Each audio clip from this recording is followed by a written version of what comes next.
Donc j'avais une question sur la pollution de l'air.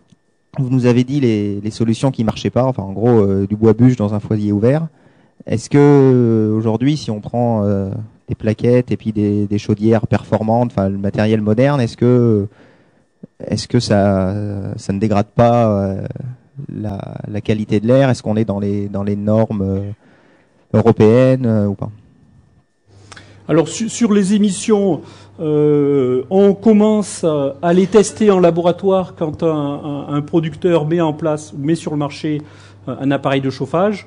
Donc maintenant, ils tendent à respecter, en général, ils respectent ces normes, ces niveaux, on va dire. Mais c'est pas tant le souci de l'appareil que les modes opératoires, si vous voulez. Maintenant, les appareils sont modernes, ok. Mais si dans un appareil moderne, vous mettez encore une fois du bois pas sec, vous changez rien. Si dans un appareil moderne, vous mettez du bois hyper sec, hyper caractérisé, etc., mais que vous fermez l'arrivée d'air et que, pour avoir des braises le lendemain matin, vous ne changez rien. Parce que je ne l'ai pas dit, pardon, j'aurais dû commencer par là.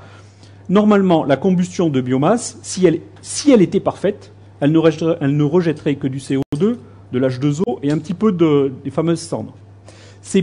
Et moins la combustion est parfaite, et plus on a ces fameuses particules fines ou des gaz qui sont issus de la combustion imparfaite. Donc voilà, il faut optimiser tout pour aller vers la combustion parfaite.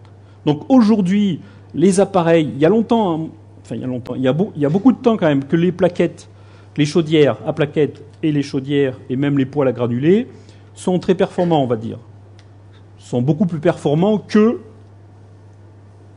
parce que, encore, vous en connaissez tous, il y a des gens qui brûlent du bois dans des cheminées ouvertes, par exemple. En termes de rendement, c'est une aberration. En termes de combustion, c'est une aberration. Donc, en termes d'émissions, c'est une aberration. Les solutions techniques existent. Il suffit de les rassembler et éduquer aussi le consommateur. Merci pour ces précisions. Encore quelques questions? J'ai une question sur le bois bûche, sur les volumes consommés. Donc, on a comparé les volumes consommés aux volumes commercialisés. Donc, je suppose que la différence, c'est de l'autoconsommation, les gens qui vont se servir eux-mêmes dans leur forêt pour approvisionner leurs besoins de chauffage. Comment on estime ce volume autoconsommé ? On l'estime pas. Ce qu'on estime, alors ça, le premier chiffre là, des 3 millions, presque 3 millions et demi de mètres cubes, c'est l'étude du CEREN. Ça, c'est l'estimation, on va dire, de la consommation totale. Et nous, Fibra, on a fait en 2010 une enquête auprès des professionnels. Donc, on a pu estimer la production qui passe par les professionnels.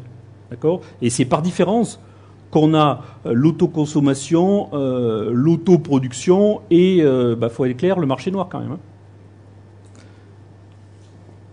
même. Deuxième petite précision sur le même sujet. Est-ce qu'il y a un taux de conversion qui a été utilisé entre la tonne et le mètre cube ? On a parlé de tonnes pour les plaquettes et les granulés et de mètres cubes pour le bois bûche. Oui, ça je pourrais vous le retrouver, je dois l'avoir par là. Si ça vous intéresse, je peux vous le donner, oui. Pas tout de suite, parce qu'il faut que je pioche dans mes chiffres, mais vous pourrez l'avoir assez facilement. Pas de souci.